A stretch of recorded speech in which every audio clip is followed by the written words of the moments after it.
រំលីកជានាយករដ្ឋមន្ត្រីនៃសាធារណរដ្ឋប្រជាមានិតចិនហើយឧត្តមលោកជំទាវប្រមុខរដ្ឋាភិបាលហើយឧត្តមលោកជំទាវលោកស្រីជាបឋមខ្ញុំសូមសម្ដែងនៅសេចក្តីរីករាយនិងត្រេកអរយ៉ាងក្រៃលែងដែលបានចូលរួមថ្លែងសន្ទរកថាតាមប្រព័ន្ធវីដេអូនិងសូមកោតសរសើរនិងវាតម្លៃខ្ពស់ចំពោះសាធារណរដ្ឋប្រជាមានិតចិនដែលបានរៀបចំវេទិកាអភិវឌ្ឍធម្មពលកាបូនទាបថៃយានឆ្នាំ2021ក្រោមមូលបត្រធម្មពលអាកាសធាតុបរិស្ថានដ៏មានសារៈសំខាន់នេះឡើងក្នុងបរិការដែលពិភពលោកទាំងមូលបាននឹងកំពុងប្រយុទ្ធនឹងជំងឺ COVID-19 ការរៀបចំវេទិកានេះ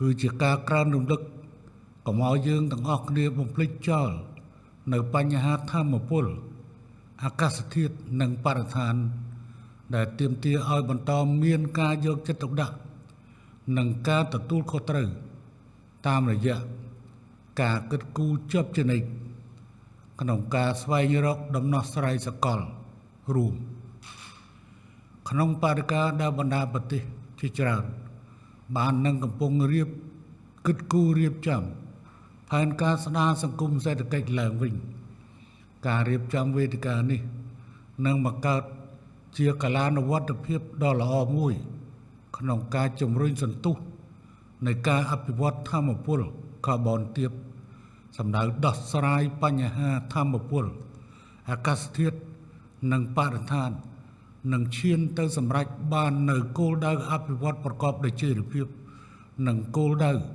នៃកិច្ចព្រមព្រៀងទីក្រុងប៉ារីស្តីពីការប្រែប្រួលអាកាសធាតុជាការពិតបញ្ហាធម្មពលអាកាសធាតុនិងបរិស្ថានជាពិសេសការប្រែប្រួលអាកាសធាតុនៅតែជាបញ្ហាប្រឈមដ៏ចម្បងនិងក្តៅគគុកសម្រាប់មនុស្សជាតិទាំងមូលដែលបន្តគំរាមកំហែងដល់សុខភាពមនុស្សសន្តិសុខស្បៀងហេដ្ឋារចនាសម្ព័ន្ធសង្គមសេដ្ឋកិច្ចនិងប្រព័ន្ធអេកូឡូស៊ីជារួមជាពិសេសតាមរយៈការបង្កនូវគ្រោះធម្មជាតិដូចជាគ្រោះទឹកជំនន់និងភ្លើងឆេះព្រៃជាដើមការនេះឆ្លុះបញ្ចាំងឲ្យឃើញពីភាពចាំបាច់នៃការធ្វើបដិវត្តធម្មពលឲ្យបានលឿននិងប្រកបដោយយុត្តិធម៌និងសមធម៌ដើម្បីផ្លាស់ប្ដូរពីការផលិតនិងប្រើប្រាស់ធម្មពលដែលបញ្ចេញកាបូនច្រើននៅក្នុងបរិយាកាសឆ្ពោះទៅរកការផលិតនិងប្រើប្រាស់ធម្មពលស្អាតអាចកកើតឡើងវិញនិងមានប្រសិទ្ធភាពជាងមុនជាមួយគ្នានេះការអភិវឌ្ឍធម្មពលកាបូនទាបដូចជាបច្ចេកវិទ្យាជូងថ្មស្អាតការប្រើប្រាស់បច្ចេកវិទ្យាស្តុកទុកកាបូនការប្រើបច្ចេកវិទ្យាផលិតហីដ្រូសែនពីជូងថ្មជាដើមនឹងក្លាយជាវិធីសាស្ត្រដ៏ចាំបាច់ក្នុងការប្រយុទ្ធនឹងការប្រែប្រួលអាកាសធាតុក្នុងទ្រង់ទ្រាយធំឯ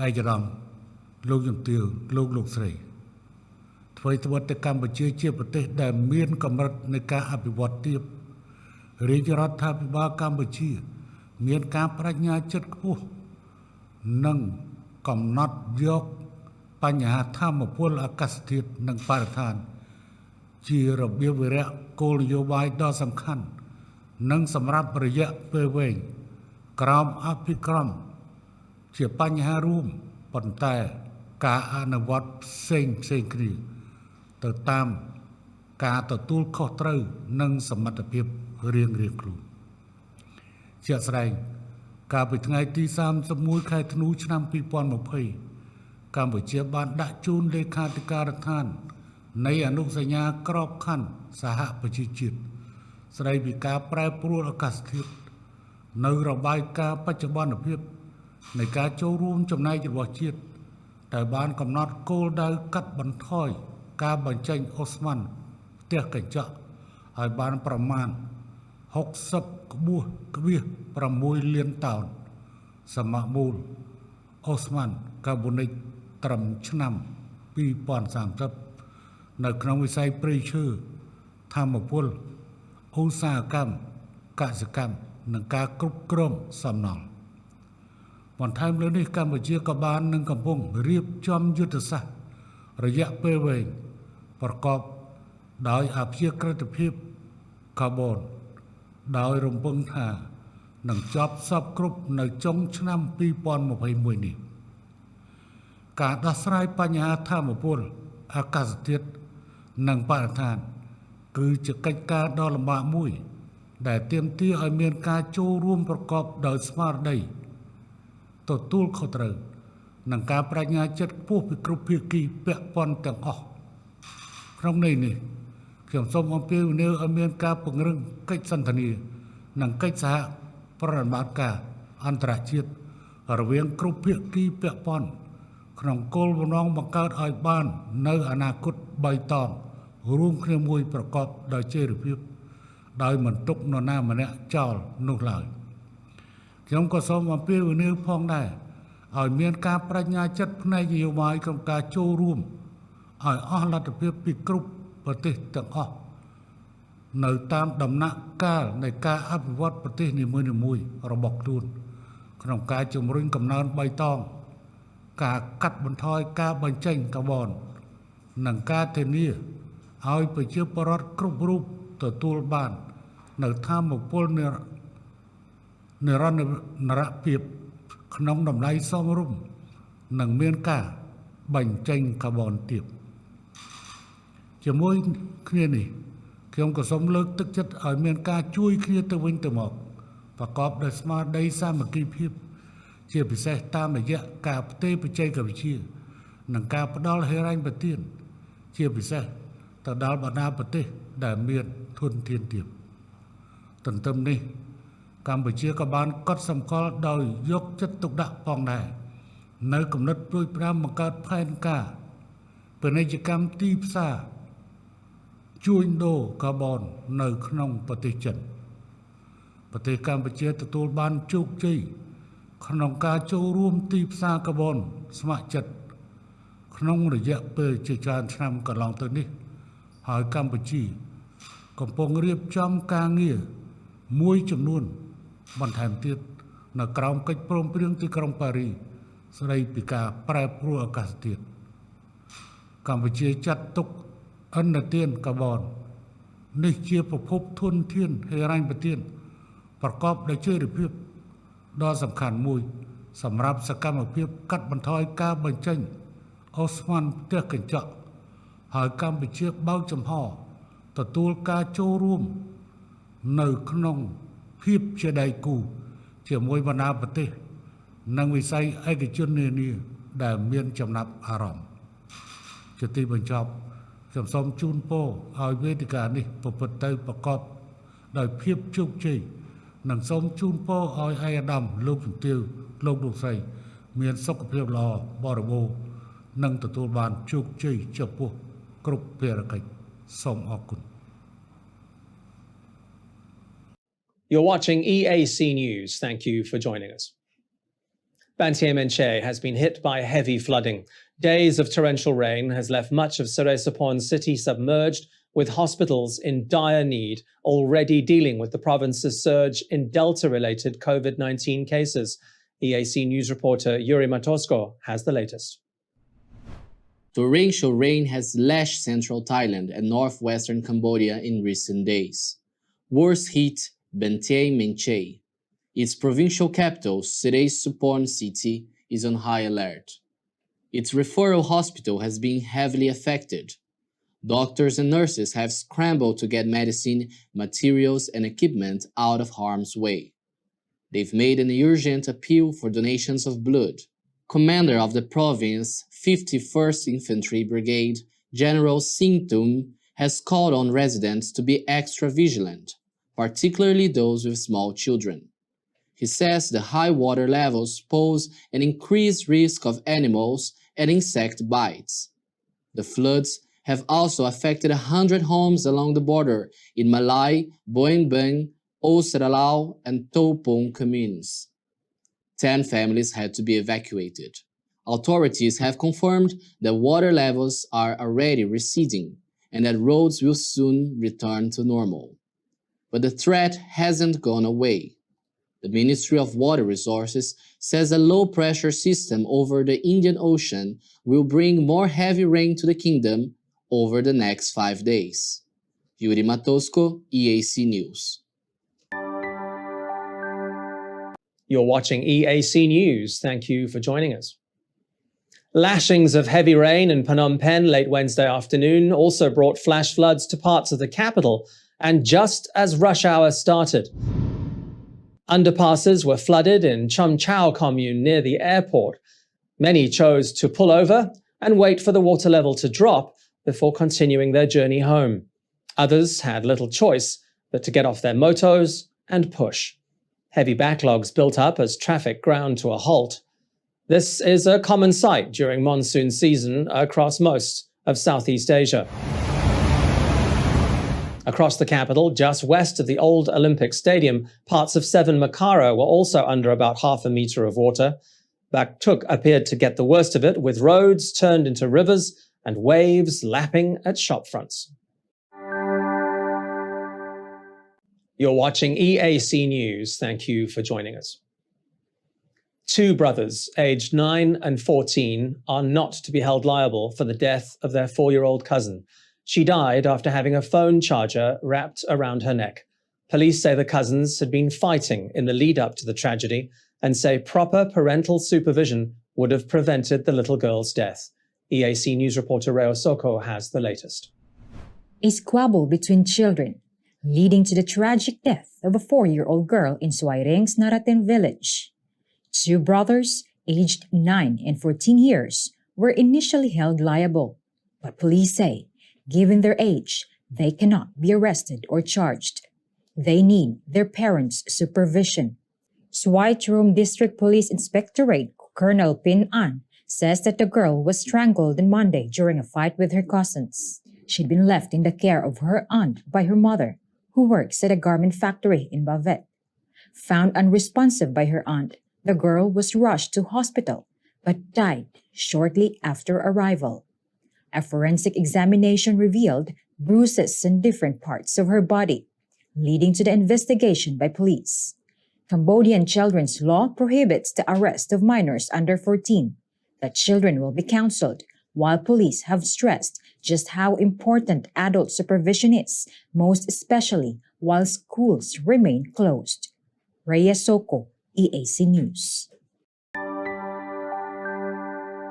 You're watching EAC News. Thank you for joining us. It might have been built as the showpiece for the 2023 SEA Games, but the newly finished Moradok Decho National Stadium might soon be road tested earlier than thought. Cambodia is using it to join the bidding for the 2020 AFF Suzuki Cup. This has been announced by the president of the Ad Hoc Commission on the Football Federation of Cambodia, Put Tida. After 8 years of construction, Cambodia is wasting no time taking advantage of its new sports showpiece. Located in Phnom Penh's Choi Chang Va, the stadium resembles a ship under sail. It's been designed as a symbol of the long-standing friendship between Cambodia and China. It can seat 60,000 people. Cambodia is hoping it'll be the home of the 2020 AFF Suzuki Cup, which will run from the 5th of December until the 1st of January.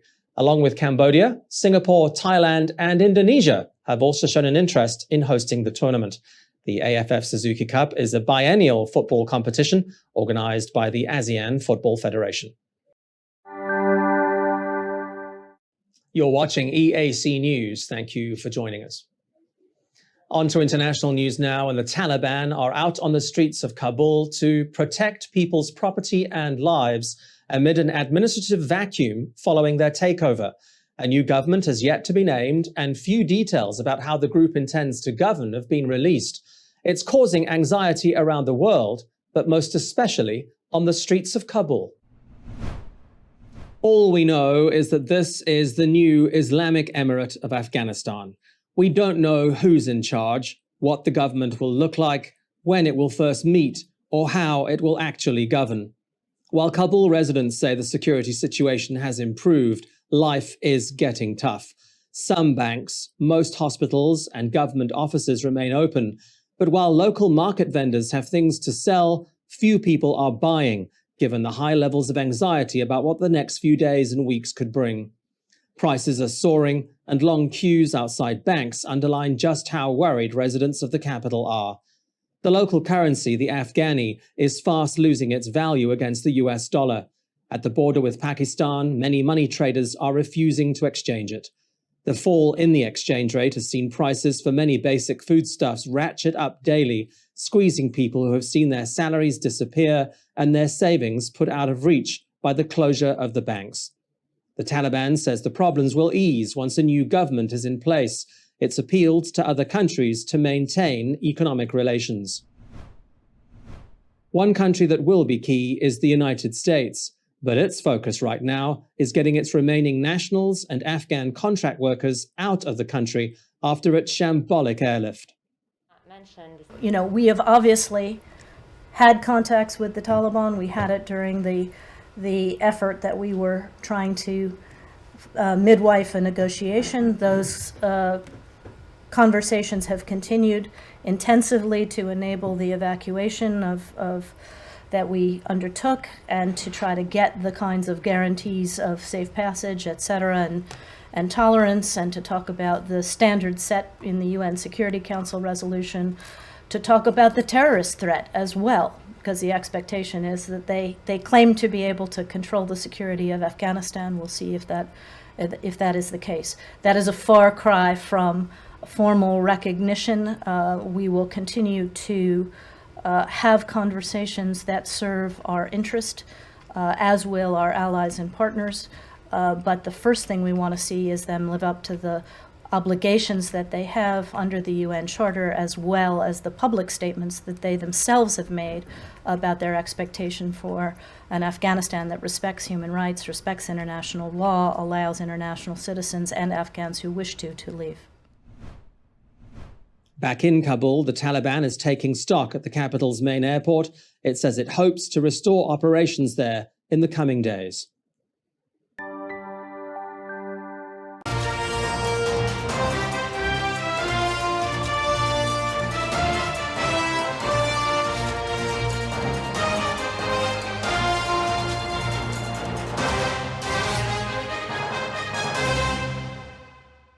You're watching EAC News. Thank you for joining us. Now for a look at some other news making headlines around the globe this Thursday, the 2nd of September. A huge fire has swept through a chemical plant that manufactures cologne and disinfectant outside Istanbul. More than 50 factories were damaged. 145 firefighters and 61 trucks responded to the scene. It took them 8 hours to extinguish the blaze, which was peppered by occasional explosions. One business owner was injured while trying to put out the fire. 2 firefighters were also hit by a metal tank. 2 climate change-related disasters also making headlines. Intense rain hit Spain on Wednesday, flooding towns and around 7,000 homes. Thousands of people were badly affected. They are without electricity, and some roads and rail links have been closed. The storm, which gained strength due to high temperatures and humidity, hit especially hard in the coastal town of Alcanar in the northeastern region of Catalonia. Flash floods swept cars down streets. There were no immediate reports of casualties. Across the Atlantic, multiple tornadoes touched down in Maryland as remnants of Hurricane Ida swept through. This footage was captured just southwest of the city of Annapolis. The United Nations says weather disasters like this are becoming more frequent and costly. According to statistics, 31 million people were forced from their homes by natural disasters just last year. The number is increasing. The UN says with the pandemic and extreme weather events happening at the same time, we live in a multi-hazard world. The number of affected people and the economic loss is getting higher and higher because of the increase and frequency and intensity of extreme weather events and climate change. And we've seen this this year alone during this summer in the month of July, which was the hottest since records began. There were heat waves and there were floods. So we are not, unfortunately, in a safe place. And the report tells us that the 50-year trend is quite alarming. That trend has seen floods and heat waves driven by climate change increase fivefold. More than 2 million people have been killed. The economic cost is fast approaching $4 trillion.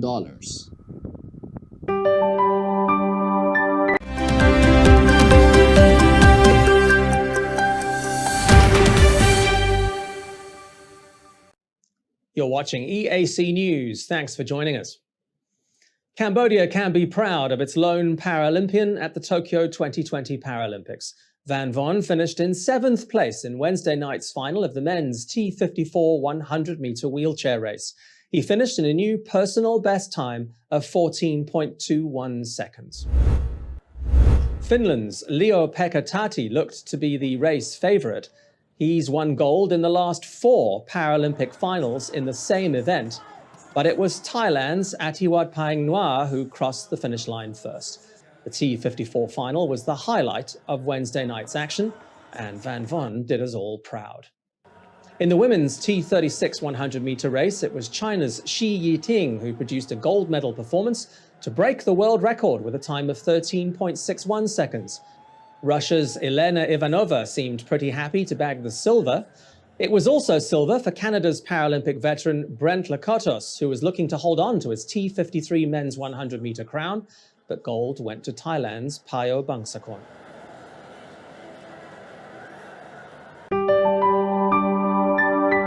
You're watching EAC News. Thanks for joining us. Cristiano Ronaldo has entered the history books. He's become the all-time leading scorer in men's international football after scoring his 110th and 111th goals on Wednesday night. Ronaldo made history in true style. Not just 2 goals, but 2 headers, and in the dying minutes of the match.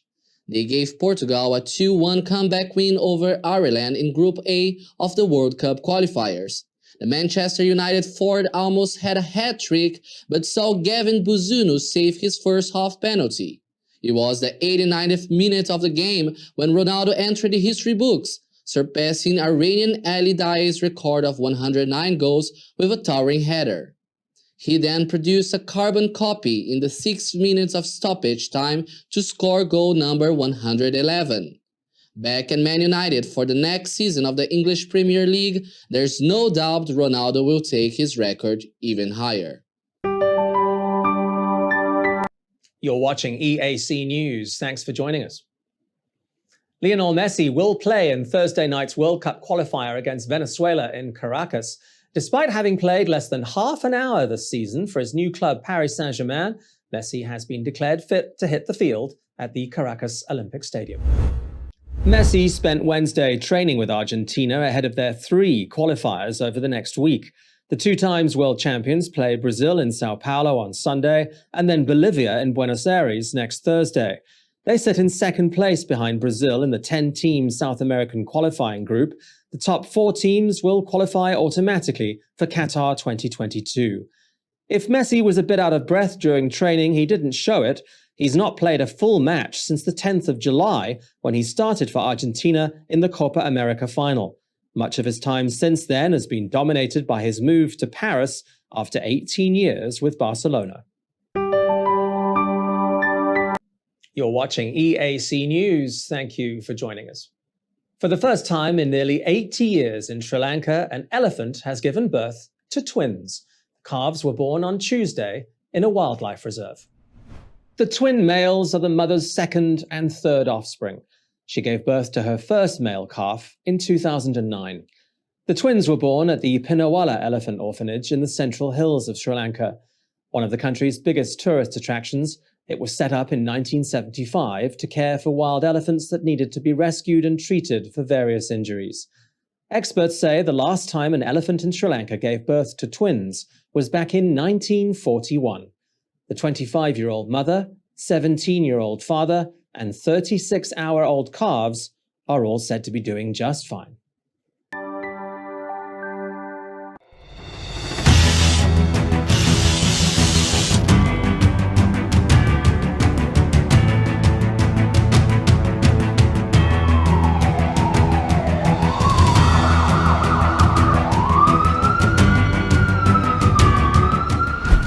EAC News fully supports the Royal Government of Cambodia's preventative and administrative measures against COVID-19. But we need you to play your part in helping bring the 20 February community transmission event to an end. Wash your hands regularly, sanitize wherever possible. Keep an eye on your body temperature. Use the Stop COVID QR code and maintain a safe social distance. But above all, please, please, please, wear a mask. Only together can we beat COVID-19.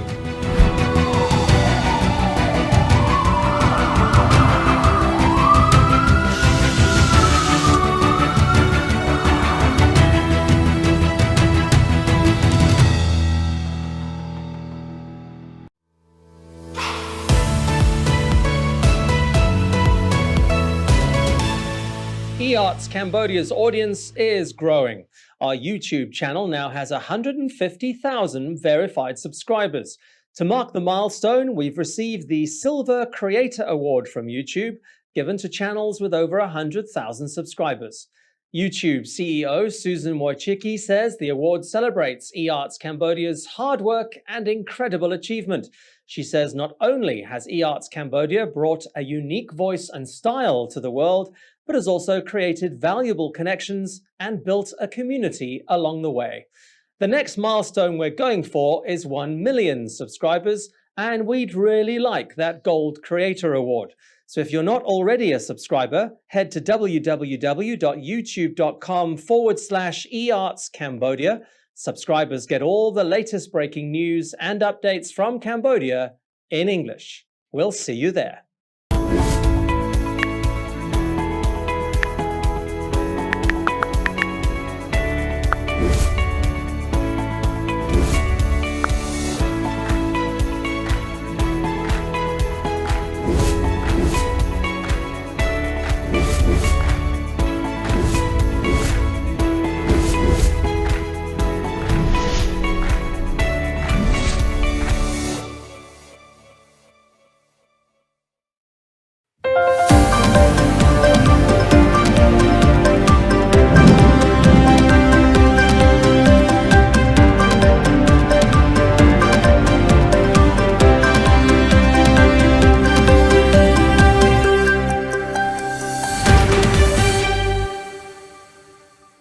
You're watching EAC News. Thank you for joining us. A shocking story out of Svay Rieng province. A 4-year-old girl has allegedly been murdered by a 9-year-old and 14-year-old boy. The girl was found on Tuesday morning with a charging cable wrapped around her neck. EAC News reporter Reo Soko has our top story. The little girl was found unresponsive in her home in Suaitrum district of Svay Rieng on Tuesday morning. A mobile phone charging cable was wrapped around her neck. Initially, it was thought the death was an accident, but an initial police investigation has confirmed their worst suspicion. This was murder. 2 young boys, aged 9 and 14, have been arrested. They are in the custody of authorities, being too young to be formally charged with the crime. Svay Rieng police have told EAC News that they cannot provide any further details just yet, with their investigation still ongoing. Rhea Soko, EAC News. You're watching EAC News. Thank you for joining us. As the country continues to battle the spreading Delta variant of COVID-19, Siem Reap has declared 2 new red zones, joining other border provinces in tightening up preventative measures. EAC News reporter Yuri Matosko has the details. The Siem Reap Provincial Administration has declared Pralay and Korksnol villages as red zones. Both are located in the Puok district. They'll be in total lockdown until the 14th of September. Other administrative measures across the province remain in place until further notice. Across the provincial border, Preah Vihear has 3 active red zones, the villages of Kulengchon and Kulentapon, both in the province's Kulen district, and the whole of Chuangsan district are in lockdown until next Wednesday.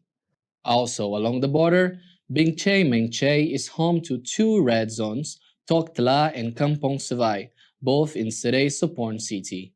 Cambodia is placing special attention on its provinces with border Thailand, with most Delta variant cases being detected in migrant workers returning from the country. Yuri Matosco, EAC News. You're watching EAC News. Thank you for joining us. The Health Ministry is reportedly working on an exit strategy to ease COVID-19 restrictions and get the country ready to live in a new normal. Health Ministry spokeswoman Or Van Dien has been quoted as saying that the kingdom needs to start learning how to live with the virus, but says for now, preventative guidelines issued by the government will remain in place. Current restrictions in Phnom Penh are due to expire next Friday. EAC News reporter Johnny McCune has more. For the capital's high-risk businesses, the new normal couldn't come soon enough. They've been closed since early March, but the sight of people wearing masks, socially distancing, and avoiding crowds as much as possible is probably with us to stay. 80% of the population has already received 2 doses of the vaccine. Cambodia, like Singapore, is striving to reach herd immunity, even with the variants likely to stay with us. The new normal is going to mean living with COVID much the same way as we live with the flu. World Health Organization representative to Cambodia, Dr. Lee Allen, says that the WHO is very pleased that the overall COVID-19 situation is now improving in Cambodia. At the same time, the Health Ministry is looking at expanding the vaccine drive to include children aged 10 to 12. It's looking to use the Sinovac doses, which continue to stream into Phnom Penh International. Sinovac is already being used in children as young as 3 in China and is being used to inoculate Cambodian children in the 12 to 17 age group. Johnny McCune, EAC News. You're watching EAC News. Thanks for joining us. An unintended misunderstanding about a work of art.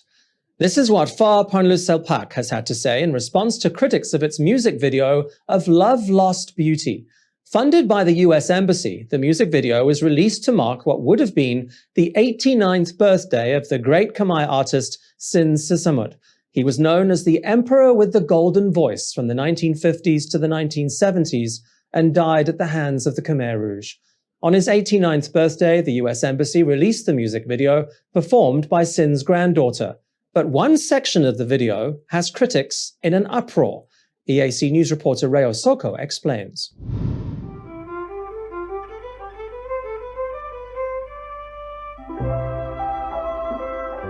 Love Lost Beauty by the great Sin Sisamut, now performed as a duet by his granddaughter.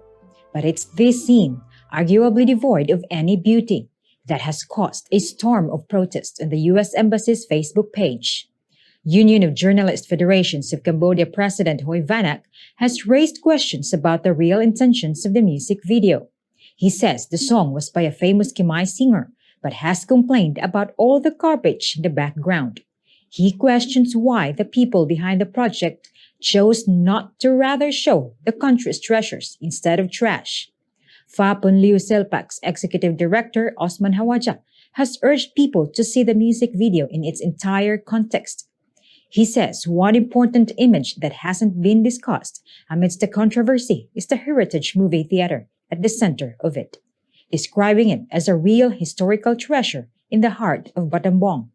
Hawaja has reminded people that it is where the great musical films of Sin Sisamut played a generation ago. He says that to see the granddaughter of the legend singing a duet with him there and with the big screen lit up again with a new Cambodian art is a real demonstration of cultural pride and resilience. Sin Sisamut songs are accessible to everyone, regardless of class, wealth, social standing. It actually shows that they can be an inspiration to youth today, as well as those living in desperate situations. This creative project is really about giving these young artists a platform to perform for new audiences online during this pandemic, to help them tap into the power, resilience, and beauty of Cambodian culture. The Love Lost Beauty music video is just one scene in a cutting-edge musical fantasy film inspired by the classical love songs of Sin Sisamut. The movie will be released by file later this year. Rhea Soko, EAC News.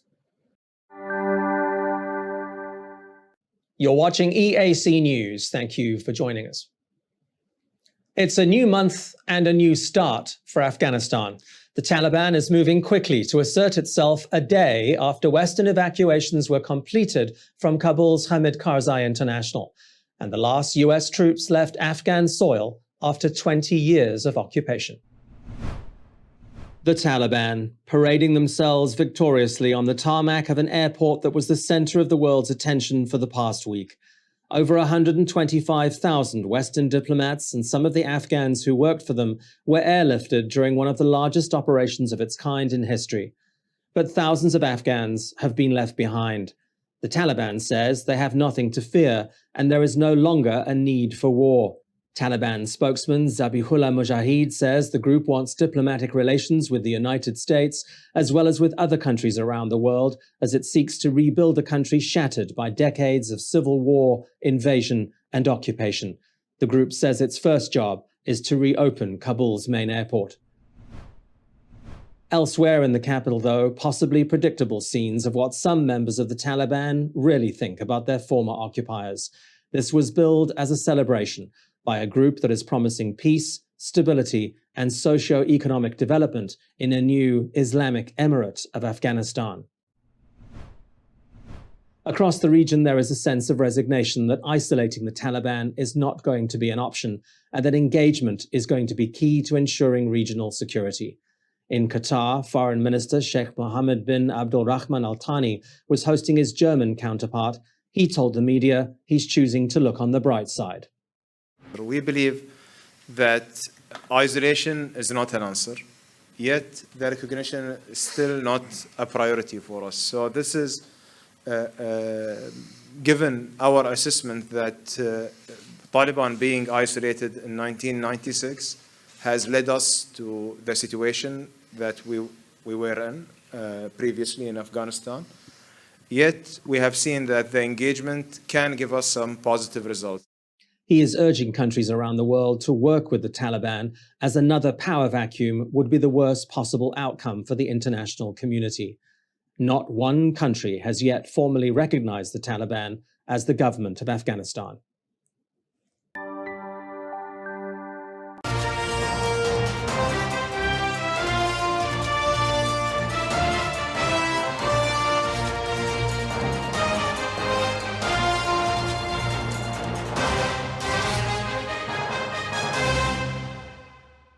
You're watching EAC News. Thank you for joining us.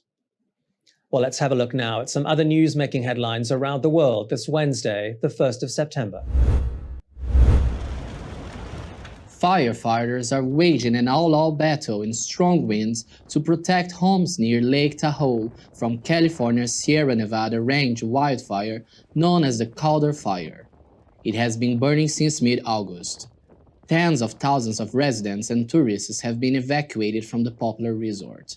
According to the California Department of Forestry and Fire Protection, the fire is moving closer to more heavily populated areas.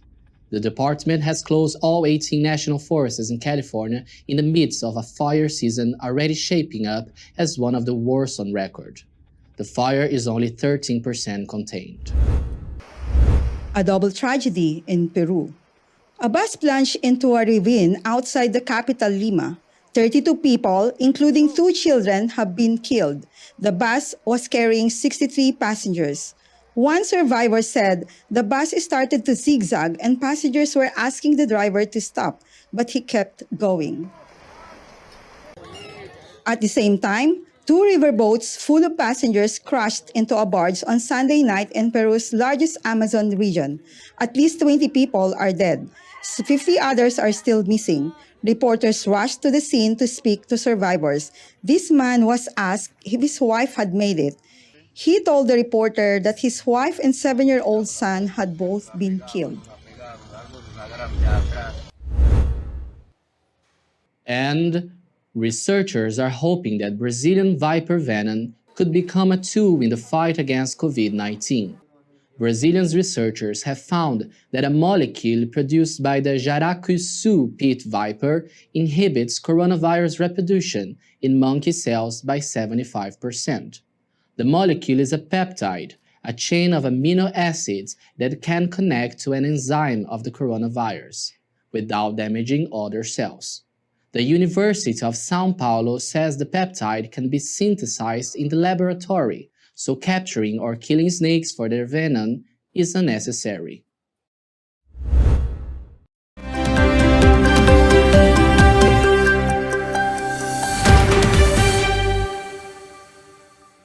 You're watching EAC News. Thanks for joining us. It's been pouring down in Tokyo, but it hasn't put a dampener on Paralympic glory. More world records were smashed on Tuesday and Wednesday, with Britain notching up its 1,000th gold Olympic-Paralympic medal since new funds were injected into British sport after the country's disastrous showing at Atlanta back in 1996. Dame Sarah Storey won her 16th gold medal in the women's C5 cycling time trial. Most of the action, though, was on the drenched surface of the athletics track. Before we get to that, though, great news for Cambodian sports fans. Our Paralympian, Van Von, has reached Wednesday night's final of the T54 100-meter men's wheelchair race. He qualified with a new personal best and will start in the 7th lane. Elsewhere, French runner Charles-Antoine Kaku achieved a surprise victory in the men's T20 400-meter final.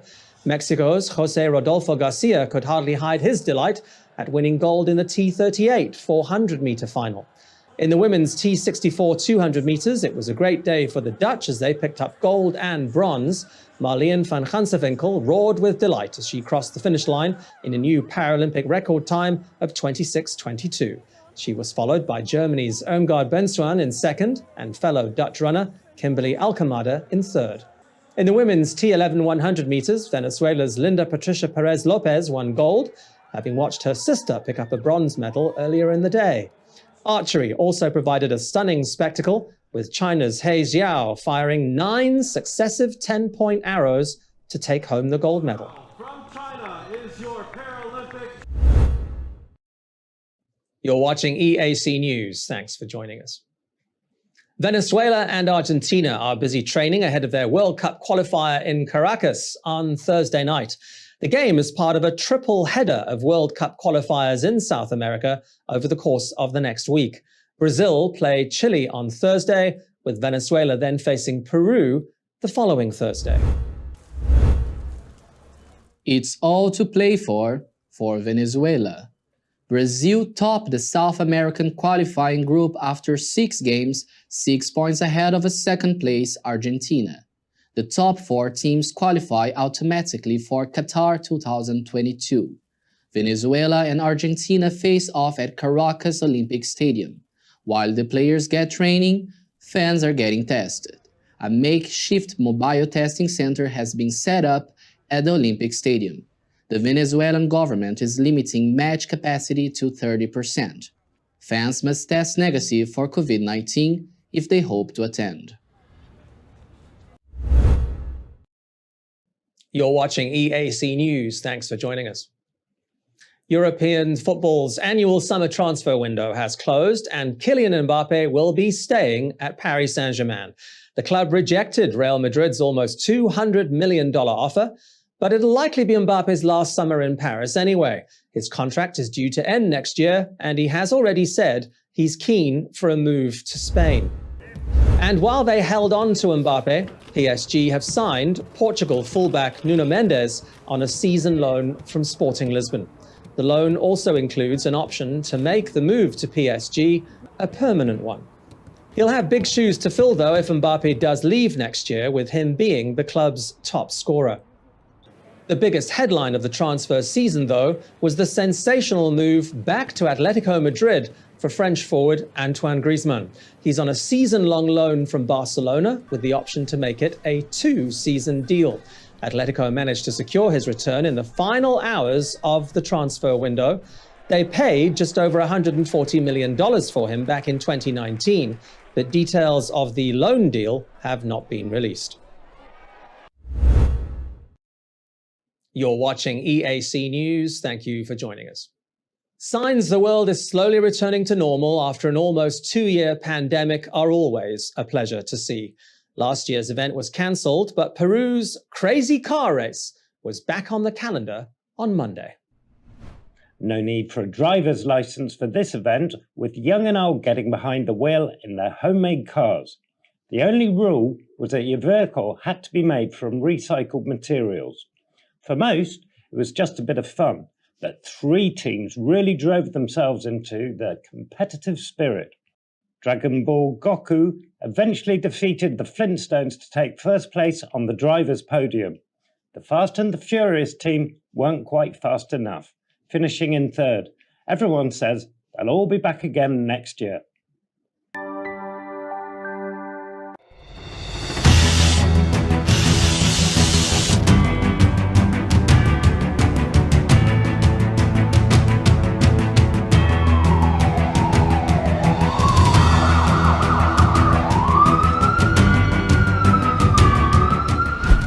EAC News fully supports the Royal Government of Cambodia's preventative and administrative measures against COVID-19. But we need you to play your part in helping bring the 20 February community transmission event to an end. Wash your hands regularly, sanitize wherever possible. Keep an eye on your body temperature. Use the Stop COVID QR code and maintain a safe social distance. But above all, please, please, please, wear a mask. Only together can we beat COVID-19.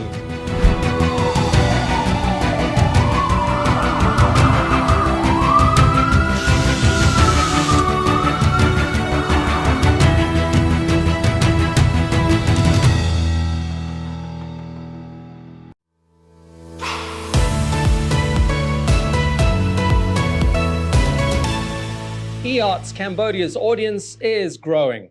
Our YouTube channel now has 150,000 verified subscribers. To mark the milestone, we've received the Silver Creator Award from YouTube, given to channels with over 100,000 subscribers. YouTube CEO Susan Wojcicki says the award celebrates eArts Cambodia's hard work and incredible achievement. She says not only has eArts Cambodia brought a unique voice and style to the world, but has also created valuable connections and built a community along the way. The next milestone we're going for is 1 million subscribers, and we'd really like that Gold Creator Award. So if you're not already a subscriber, head to www.youtube.com/eArtsCambodia. Subscribers get all the latest breaking news and updates from Cambodia in English. We'll see you there.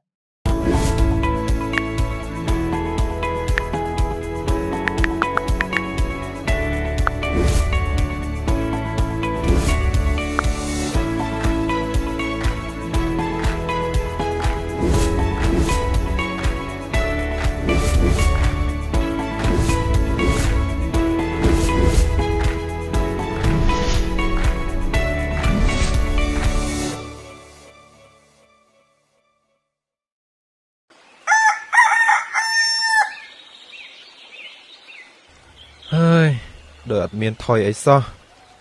ហេតុអីបានជាជំងឺ COVID-19 នៅតែឆ្លងច្រើនរាល់ថ្ងៃអញ្ចឹងយើងខំប្រឹងការពារដែរហ្នឹងមកពីយើងទាំងអស់គ្នាហ្នឹងអនុវត្ត3កុំ3ការពារមិនបានត្រឹមត្រូវមិនត្រឹមត្រូវយ៉ាងម៉េចទៅលោកមេភូមិបងប្អូនមួយចំនួនគាត់ភ្លេចខ្លួនមិនអនុវត្ត3កុំ3ការពារជាពិសេសបងប្អូនមួយចំនួនគាត់មិនអនុវត្ត3កុំគាត់ទៅកន្លែងមានមនុស្សច្រើនកន្លែងបិទជិតមិនមានខ្យល់ចេញចូលល្អកន្លែងចង្អៀតដោយមិនបានអនុវត្ត3ការពារទេកន្លែងទាំងអស់ហ្នឹងធ្វើឲ្យការចម្លងវីរុស COVID-19 លឿនណាស់បើមានអ្នកណាម្នាក់មាន COVID-19 ចូលមកនោះវីរុសឆ្លងតគ្នាលឿនណាស់ហើយអ្នកទាំងនោះនាំទៅឆ្លងដល់គ្រួសារឆ្លងចូលភូមិទាំងរយអ្នកអញ្ចឹងទៅវិធានការ3កុំ3ការពារនេះសំខាន់ណាស់យើងគ្រប់គ្នាត្រូវចូលរួមអនុវត្តឲ្យបានត្រឹមត្រូវដើម្បីការពារមហន្តរាយដល់គ្រួសារយើងនិងសង្គមជាតិយើង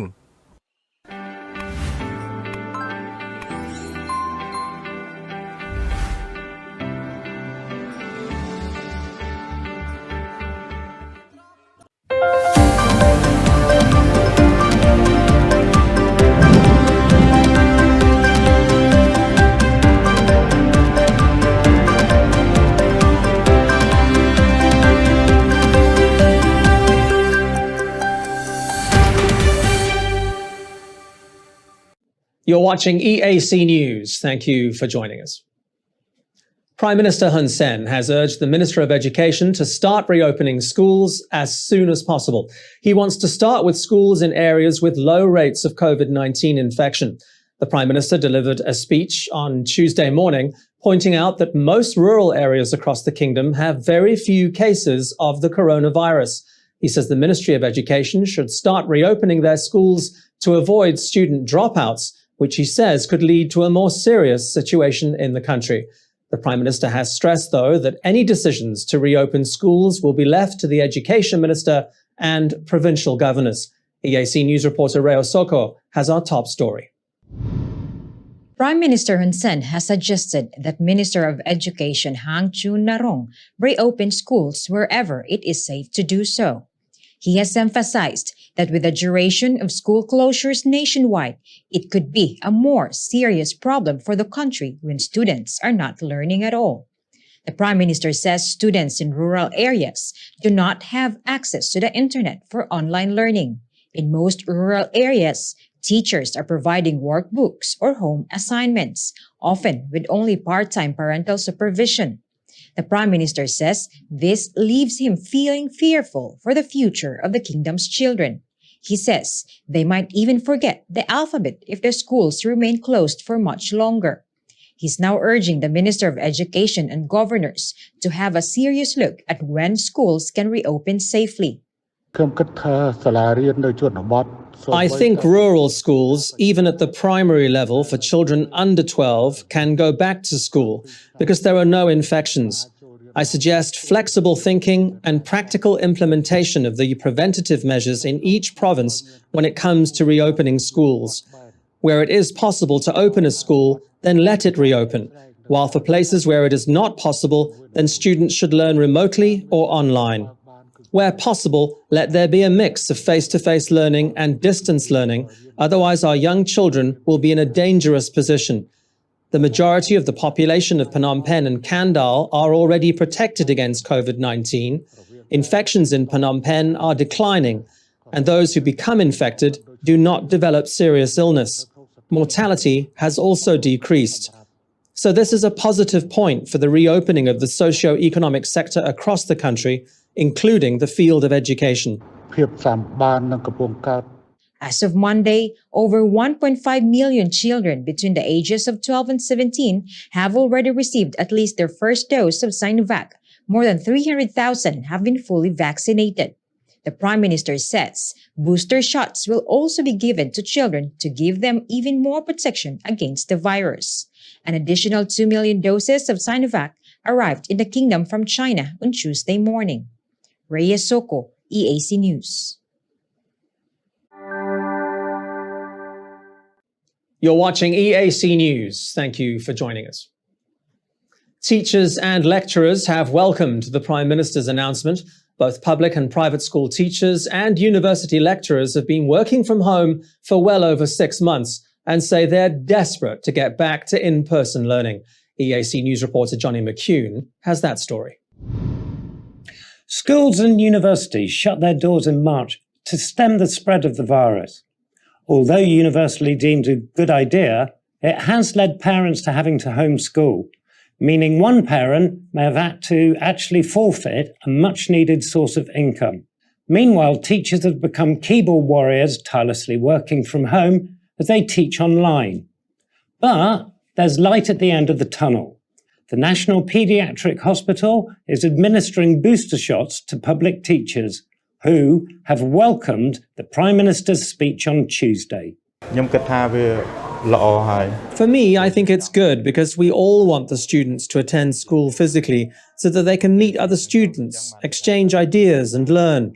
However, like my child, he has stayed at home alone and it's hard for him to exchange ideas with other students. So it's better if the schools go back to normal. He believes reopening the schools is the best way forward to get students back to some sense of normality. You're watching EAC News. Thank you for joining us. Despite reports to the contrary, British nationals arriving in Cambodia do qualify for alternative state quarantine. The Ministry of Foreign Affairs has informed the British Embassy that passengers from the UK can book their own quarantine directly at one of the 4 approved hotels. In an official note to the British Embassy, the Interministerial Committee to Combat COVID-19 has clarified that British nationals do not need to stay at the OK Boutique Hotel on Street 174 in Phnom Penh, but can book their quarantine directly at one of the capital's 4 ASQ hotels. Those are Sofitel, Soka Hotel, Courtyard by Marriott Phnom Penh, and Raffles Hotel Le Royal. There was some confusion when the ASQ pilot project first launched, with British nationals apparently being told they could not book their 14-day quarantine stays directly and had to stay at the OK Boutique Hotel. Alternative state quarantine was launched last month and allows incoming passengers to pre-book their 14-day stays. Those passengers with no prior bookings are being sent to quarantine hotels at random on arrival at Phnom Penh International. You're watching EAC News. Thank you for joining us. The 2 dead bodies recently discovered in Phnom Penh are believed to be foreign nationals. Locals in Cam Ranh village in the capital's Kambul district told EAC News that no locals have been reported missing in recent months and say the clothes found at the scene don't look familiar either. The area where the bodies of the man and woman were found this past week is surrounded by factories. EAC News reporter Reo Soko visited the scene of the crime. An area contained trash and plastic bottles everywhere, 2 shallow holes dug out of the ground, with some human remains even left behind. This is how the crime scene looks after a police forensic investigation. The male victim, believed to be between 45 and 60 years old, had gunshot wounds. The female victim, estimated to be around 35 to 40 years old, had a fractured skull. Kambul District Deputy Police Chief Chim Savot says they are treating it as a homicide that appears to have happened about 6 months ago. EAC News spoke to the village chief. Su Saran says no one has been reported missing in the area or even nearby. I think these people buried were not from our village because no one has lost a family member. From the clothes that they were wearing, they don't look like they're from here. They must be from a very far place. This is the first time it's happened in my village. It never happened before. Local warehouse owner Haim Suvan says there has been a lot of foot traffic here in recent months, with the area popular for dope smokers. Many people, but all of them are farmer. Yeah, many people, but not the business and just a farmer come and across to do the farm, like many farm here. Cam Ranh village resident Mias Rorn says she's scared about what's happened with her home being just along the main road. She says she's seen people in cars going to the place where the bodies were found. I have been living here for 3 years and never been scared until this happened. Now we, my family members, are so afraid at night that we don't even have the courage to go out to the toilet. We also go to sleep early now, before the dead bodies were found. We normally go to bed at around 8 to 9 in the evening, but now we all go to sleep at 7.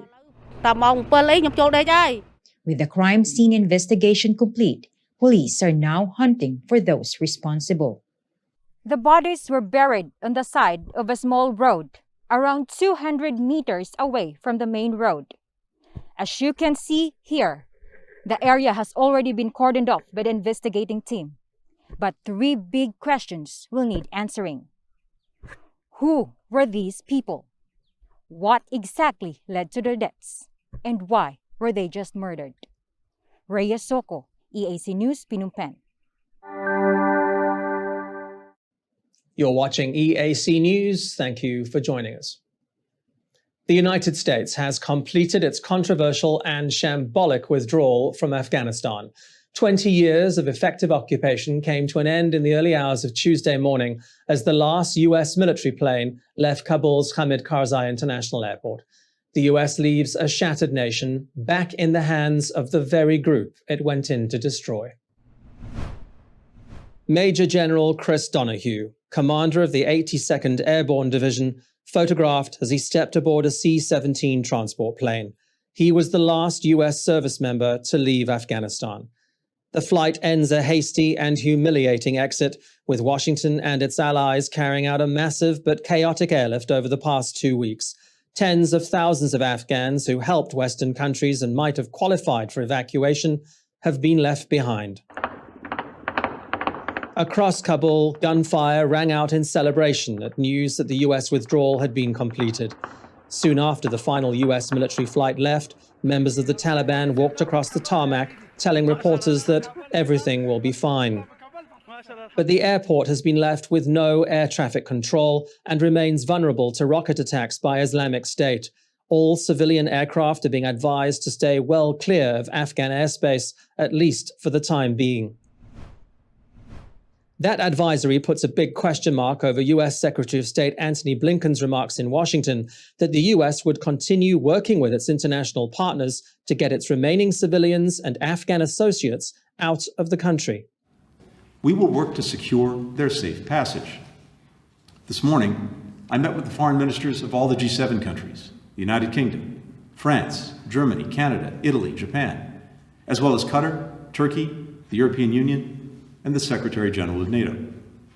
We discussed how we will work together to facilitate safe travel out of Afghanistan, including by reopening Kabul's civilian airport as soon as possible. And we very much appreciate the efforts of Qatar and Turkey in particular to make this happen. This would enable a small number of daily charter flights, which is a key for anyone who wants to depart from Afghanistan moving forward.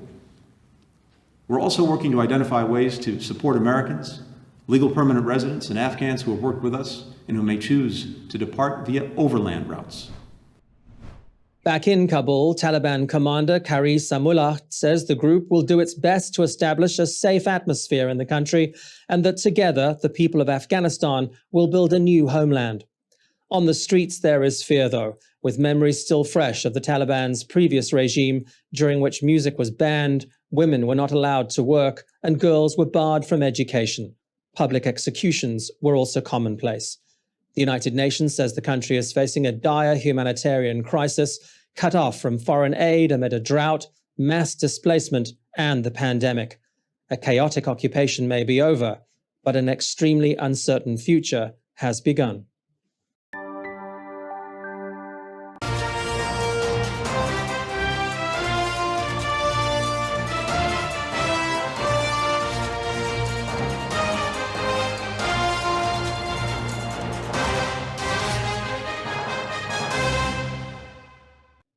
You're watching EAC News. Thank you for joining us. And now for a look at some other news making headlines around the world this Tuesday, the 31st of August. More than 1 million people across Louisiana and Mississippi could be in the dark for weeks as officials take stock of the damage from Hurricane Ida. Widespread power outages reached as far north as over 250 kilometers from where the hurricane made landfall. Ida hit Louisiana on Sunday as a Category 4 storm, packing winds of 240 kilometers an hour. It was the 5th strongest to ever hit the U.S. mainland, exactly 16 years after Hurricane Katrina. At least 4 people have been killed. New Orleans Mayor LaToya Cantrell expects that number to grow as over 5,000 National Guard members launch a search and rescue operation. The good news for the city is that its flood defenses, strengthened in Katrina's aftermath, have done their job. Governor John Bell Edwards says the levees have performed magnificently, but the damage is still catastrophic. An equally bad time being experienced by Mexico, with dramatic footage capturing the intensity of Hurricane Nora. Locals told Reuters the house had already been evacuated before it collapsed. Nora has now weakened to a tropical storm and has claimed the life of at least 1 person. In other parts of the region, towns have been flooded, trees have been uprooted, and power lines are down. Nora is expected to continue weakening as it moves north-northwest over the next few days. And a major step forward for the health of the planet. Leaded petrol has been eliminated after the world's last remaining stocks were used up last month. The UN's Environment Programme has been working for the past 19 years to end the use of the poisonous substance that poses major health and environment risks. Algeria was the last country on earth to be using it and exhausted its final stocks in July. The UN says leaded petrol has been contaminating air, soil, and drinking water. It's been linked to heart disease, stroke, and cancer. Some studies even show it harms brain development, especially in children. UN Secretary General Antonio Guterres called its eradication an international success story. Ending the use of leaded petrol will prevent more than 1 million premature deaths each year from heart disease, strokes, and cancer.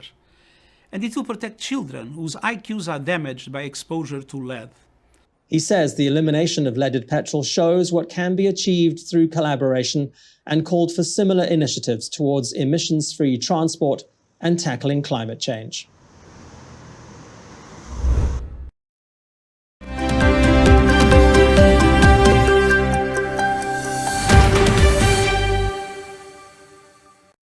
You're watching EAC News. Thanks for joining us. Cristiano Ronaldo spent Monday training with Portugal ahead of their World Cup qualifier against Ireland on Wednesday. The training session came a day after Ronaldo reportedly completed a medical in Lisbon ahead of his return to Manchester United. Juventus and Man United have yet to actually confirm the deal, but reports say Ronaldo has agreed to personal terms for a 2-year contract with the Premier League giants. An announcement is expected later on Tuesday, with the Premier League's summer transfer window closing in the early hours of Wednesday morning, Cambodian time. Man United are rubbing their hands in glee at having one of their biggest ever stars coming back. Ronaldo won 8 major trophies at United between 2003 and 2009 before sealing a then world record $110 million move to Real Madrid. With the English League paused for the international break, Ronaldo is expected to play his first game back at Old Trafford when United host Newcastle next Saturday. You're watching EAC News. Thanks for joining us. A whole host of world records fell at the Paralympic Games in Tokyo on Monday. Swimming and powerlifting were the standout events. In the pool, China's Ma Ji smashed the world record in the final of the women's 200-meter individual medley SM11 category, just ahead of her teammate Kylie Wen. Italy's Carlotta Gilli also set a new world record in the women's 200-meter medley SM13 final, swimming far clear ahead of the field. More records went under in the men's freestyle 4x100 relay, with Australia's Ben Popham winning an impressive final stretch to win gold for his team. The powerlifters also produced 2 outstanding performances. Mongolia's Sodnompilji Engbaya lifted a massive world record of 245 kilograms to win gold in the men's 107-kilo final. Nigeria's Folashade Olawafemayo also showed her strength with a new world record of 151 kilos to win gold in the women's 86-kilogram final. The 2020 Paralympic Games end on Sunday. You're watching EAC News. Thanks for joining us. Andy Murray was the big first seed to fall at the US Open. He managed to push Stefanos Tsitsipas to a 5th set, but lost that last set 6-4 to crash out of the tournament. But the biggest headline out of Flushing Meadows on Monday wasn't what was happening on court, but the fact that there were actually people watching it. The pandemic has kept fans away for 2 years, but the pavements and stands of Flushing Meadows were brimming with spectators again this week, even if they had to show proof of vaccination in order to attend. When we got our tickets, I just about cried just thinking about being back. But I feel outside, I feel safe, and the vaccine thing was huge to feel like it's okay to be here. My kids are tennis players, so they love the game. They've been playing for a while, and we just come as a family. It's good for the kids, and we kind of enjoy it. It's kind of like a mini vacation night, in a sense, so we kind of use it. It's fantastic. We didn't stop playing tennis, but we don't play at this level. So we like to come and see if we can improve our game, but it feels great. Great to see people back, and it's just the energy of this place. It is a very happy place. A mask mandate has not been enforced by the US Tennis Association, but spectators are being advised to wear one if they attend a packed stadium or find themselves in a crowd, a recommendation which everyone seems happy to go along with. You're watching EAC News. Thank you for joining us. We've all been taken for a walk by a dog tugging on their leash, but in Croatia they've turned this into an annual event with a race for dogs and their owners. There were all sorts of shapes and sizes, dogs as well as their owners. The traditional end-of-summer canine race is hosted by one of Croatia's few dog-friendly beaches. The event includes a short run and swim, although not every dog was keen to jump in. After the splashing around of the biathlon, it was time for the next event, a competitive ice cream speed eating and beer drinking contest, yes, for the dogs. 13 owners and their best friends took part in this year's competition, with numbers down because of the pandemic. This year's race was won by Antonia Perker with a 2-year-old rescue, Nando. The ice cream competition was won by Jagoda, with her owner saying she wasn't at all surprised as her pet eats everything, even from garbage bags that have been left open.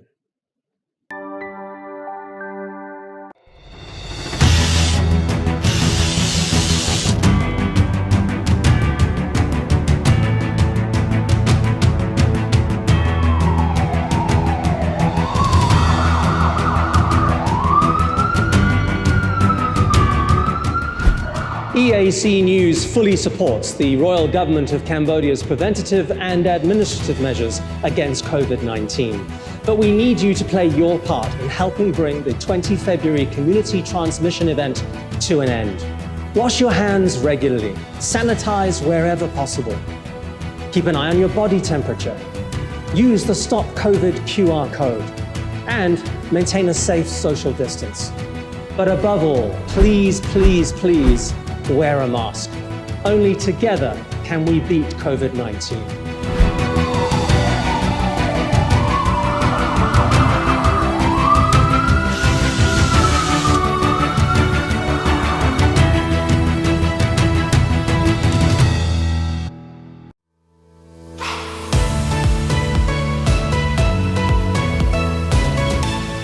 eArts Cambodia's audience is growing. Our YouTube channel now has 150,000 verified subscribers. To mark the milestone, we've received the Silver Creator Award from YouTube, given to channels with over 100,000 subscribers. YouTube CEO Susan Wojcicki says the award celebrates eArts Cambodia's hard work and incredible achievement. She says not only has eArts Cambodia brought a unique voice and style to the world, but has also created valuable connections and built a community along the way. The next milestone we're going for is 1 million subscribers, and we'd really like that Gold Creator Award. So if you're not already a subscriber, head to www.youtube.com/eArts Cambodia. Subscribers get all the latest breaking news and updates from Cambodia in English. We'll see you there.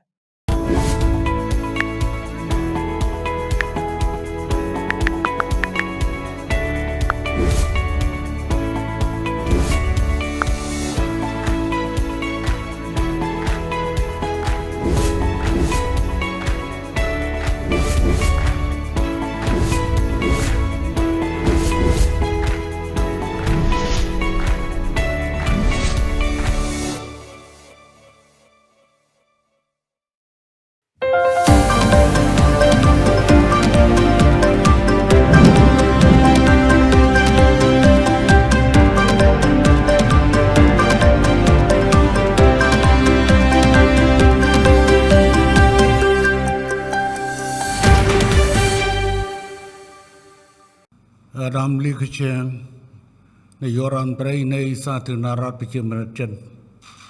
I ram look to Tiu Pomokrat Happy Bal. I get look to Tiu, look three. Chip a Tom, come some dying nurse a cray riggy, no three or young cray. The one two room lines on the Rakta Tam upon widow. No some cards a sow. នឹងវាតម្លៃខ្ពស់ចំពោះសាធារណរដ្ឋប្រជាមានិតចិនដែលបានរៀបចំវេទិកាអភិវឌ្ឍធម្មពលកាបូនទាបថៃយានឆ្នាំ2021ក្រោមមូលបត្រធម្មពលអាកាសធាតុបរិស្ថានដ៏មានសារៈសំខាន់នេះឡើងក្នុងបរិការដែលពិភពលោកទាំងមូលបាននឹងកំពុងប្រយុទ្ធ និងជំងឺ COVID-19 ការរៀបចំវេទិកានេះគឺជាការក្រើនរំលឹកកុំឲ្យយើងទាំងអស់គ្នាបំភ្លេចចោលនៅបញ្ហាធម្មពលអាកាសធាតុនិងបរិស្ថានដែលទាមទារឲ្យបន្តមានការយកចិត្តទុកដាក់និងការទទួលខុសត្រូវតាមរយៈការគិតគូរជាប់ជានិច្ចក្នុងការស្វែងរកដំណោះស្រាយសកលរួមក្នុងបរិការដែលបណ្ដាប្រទេសជាច្រើនបាននឹងកំពុងគិតគូររៀបចំផែនការស្ដារសង្គមសេដ្ឋកិច្ចឡើងវិញការរៀបចំវេទិកានេះនឹងបង្កើតជាកាលានុវត្តភាពដ៏ល្អមួយក្នុងការជំរុញសន្ទុះនៃការអភិវឌ្ឍធម្មពលកាបូនទាបសម្ដៅដោះស្រាយបញ្ហាធម្មពលអាកាសធាតុនិងបរិស្ថាននឹងឈានទៅសម្រេចបាននៅគោលដៅអភិវឌ្ឍប្រកបដោយចីរភាពនិងគោលដៅនៃកិច្ចព្រមព្រៀងទីក្រុងប៉ារីស្តីពីការប្រែប្រួលអាកាសធាតុជាការពិតបញ្ហាធម្មពលអាកាសធាតុនិងបរិស្ថានជាពិសេសការប្រែប្រួលអាកាសធាតុនៅតែជាបញ្ហាប្រឈមដ៏ចម្បងនិងក្តៅគគុកសម្រាប់មនុស្សជាតិទាំងមូលដែលបន្តគំរាមកំហែងដល់សុខភាពមនុស្សសន្តិសុខស្បៀងហេដ្ឋារចនាសម្ព័ន្ធសង្គមសេដ្ឋកិច្ចនិងប្រព័ន្ធអេកូឡូស៊ីជារួមជាពិសេសតាមរយៈការបង្កនូវគ្រោះធម្មជាតិដូចជាគ្រោះទឹកជំនន់និងភ្លើងឆេះព្រៃជាដើមការនេះឆ្លុះបញ្ចាំងឲ្យឃើញពីភាពចាំបាច់នៃការធ្វើបដិវត្តធម្មពលឲ្យបានលឿននិងប្រកបដោយយុត្តិធម៌និងសមធម៌ដើម្បីផ្លាស់ប្ដូរពីការផលិតនិងប្រើប្រាស់ធម្មពលដែលបញ្ចេញកាបូនច្រើននៅក្នុងបរិយាកាសឆ្ពោះទៅរកការផលិតនិងប្រើប្រាស់ធម្មពលស្អាតអាចកកើតឡើងវិញនិងមានប្រសិទ្ធភាពជាងមុនជាមួយគ្នានេះការអភិវឌ្ឍធម្មពលកាបូនទាបដូចជាបច្ចេកវិទ្យាជូងថ្មស្អាតការប្រើប្រាស់បច្ចេកវិទ្យាស្តុកទុកកាបូនការប្រើបច្ចេកវិទ្យាផលិតហីដ្រូសែនពីជូងថ្មជាដើមនឹងក្លាយជាវិធីសាស្ត្រដ៏ចាំបាច់ក្នុងការប្រយុទ្ធនឹងការប្រែប្រួលអាកាសធាតុក្នុងទ្រង់ទ្រាយធំឯកឧត្តមលោកជំទាវលោកស្រីអ្វីត្បិតតែកម្ពុជាជាប្រទេសដែលមានកម្រិតនៃការអភិវឌ្ឍទាបរាជរដ្ឋាភិបាលកម្ពុជាមានការបដិញ្ញាចិត្តខ្ពស់និងកំណត់យកបញ្ហាធម្មពលអាកាសធាតុនិងបរិស្ថានជារបៀបវិរៈគោលនយោបាយដ៏សំខាន់និងសម្រាប់រយៈពេលវែងក្រោមអភិក្រមជាបញ្ហារួមប៉ុន្តែការអនុវត្តផ្សេងគ្នាទៅតាមការទទួលខុសត្រូវនិងសមត្ថភាពរៀងៗខ្លួនជាក់ស្ដែងកាលពីថ្ងៃទី31ខែធ្នូឆ្នាំ2020កម្ពុជាបានដាក់ជូនលេខាធិការដ្ឋាននៃអនុសញ្ញាក្របខ័ណ្ឌសហប្រជាជាតិស្ដីពីការប្រែប្រួលអាកាសធាតុនៅរបាយការណ៍បច្ចុប្បន្នភាពនៃការចូលរួមចំណែករបស់ជាតិ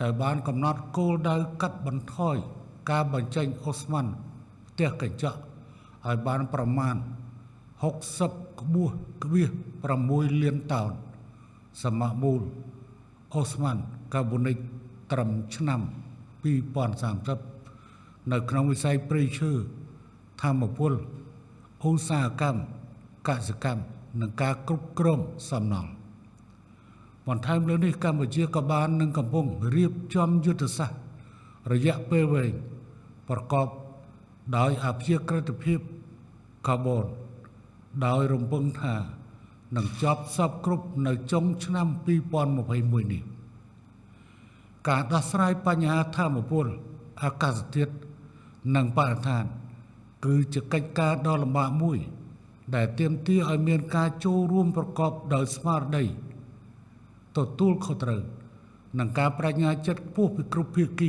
ពាក់ព័ន្ធទាំងអស់ក្នុងន័យនេះ ខ្ញុំសូមអំពាវនាវឲ្យមានការពង្រឹងកិច្ចសន្ទនានិងកិច្ចសហប្រតិបត្តិការអន្តរជាតិរវាងគ្រប់ភាគីពាក់ព័ន្ធក្នុងគោលបំណងបង្កើតឲ្យបាននៅអនាគតបៃតងរួមគ្នាមួយប្រកបដោយចីរភាពដោយមិនទុកនរណាម្នាក់ចោលនោះឡើយខ្ញុំក៏សូមអំពាវនាវផងដែរឲ្យមានការបញ្ញាចិត្តផ្នែកនយោបាយក្នុងការចូលរួមឲ្យអស់លទ្ធភាពពីគ្រប់ប្រទេសទាំងអស់នៅតាមដំណាក់កាលនៃការអភិវឌ្ឍប្រទេសនីមួយៗរបស់ខ្លួនក្នុងការជំរុញកំណើនបៃតងការកាត់បន្ថយការបញ្ចេញកាបូននិងការធានាឲ្យប្រជាពលរដ្ឋគ្រប់រូបទទួលបាននៅថាមពលនិរន្តរភាពក្នុងតម្លៃសមរម្យនិងមានការបញ្ចេញកាបូនទាប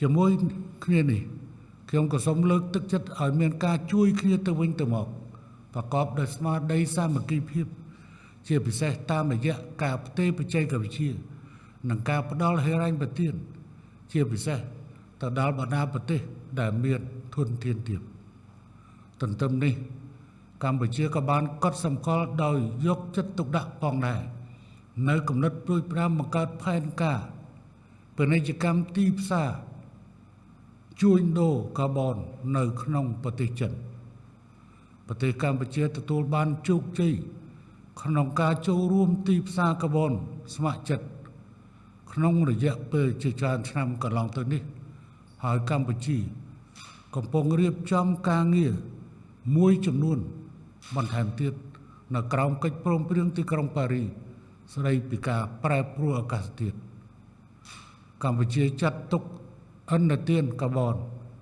នេះជាប្រភពធនធានហិរញ្ញប្បទានប្រកបដោយចីរភាពដ៏សំខាន់មួយសម្រាប់សកម្មភាពកាត់បន្ថយការបញ្ចេញអូស្មန်ផ្ទះកញ្ចក់ហើយកម្ពុជាបើកចំហទទួលការចូលរួមនៅក្នុងភាពជាដៃគូជាមួយបណ្ដាប្រទេសនិងវិស័យឯកជននានាដែលមានចំណាប់អារម្មណ៍ជាទីបញ្ចប់ខ្ញុំសូមជូនពរឲ្យវេទិកានេះប្រព្រឹត្តទៅប្រកបដោយភាពជោគជ័យនិងសូមជូនពរឲ្យឯកឧត្តមលោកជំទាវលោកស្រីមានសុខភាពល្អបរិបូរណ៍និងទទួលបានជោគជ័យចំពោះគ្រប់ភារកិច្ចសូមអរគុណ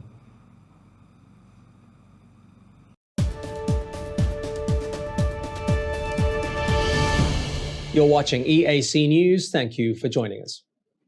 The country's total number of COVID-19 cases is still climbing. The Health Ministry reported 491 new cases on Friday. That's the highest that number has been since the 22nd of August. It's also now the second week where new cases have been outpacing recoveries, with 397 patients having been discharged overnight. 9 new deaths have been confirmed. It means the country's number of active cases has climbed again to 2,576. The latest numbers take Cambodia's total COVID-19 case tally to 94,417. The death toll stands at 1,937. The number of patients treated successfully since the pandemic reached the kingdom is just short of 90,000. You're watching EAC News. Thank you for joining us. Banteay Menche has been hit by heavy flooding. Days of torrential rain has left much of Serey city submerged, with hospitals in dire need already dealing with the province's surge in Delta-related COVID-19 cases. EAC News reporter Yuri Matosko has the latest. Torrential rain has lashed central Thailand and northwestern Cambodia in recent days. Worst hit Banteay Menche. Its provincial capital, Serey city, is on high alert. Its referral hospital has been heavily affected. Doctors and nurses have scrambled to get medicine, materials, and equipment out of harm's way. They've made an urgent appeal for donations of blood. Commander of the province 51st Infantry Brigade, General Singtum, has called on residents to be extra vigilant, particularly those with small children. He says the high water levels pose an increased risk of animals and insect bites. The floods have also affected 100 homes along the border in Malay, Boeng Beng, O Seralao, and Topong communes. 10 families had to be evacuated. Authorities have confirmed that water levels are already receding and that roads will soon return to normal. But the threat hasn't gone away. The Ministry of Water Resources says a low-pressure system over the Indian Ocean will bring more heavy rain to the kingdom over the next 5 days. Yuri Matosko,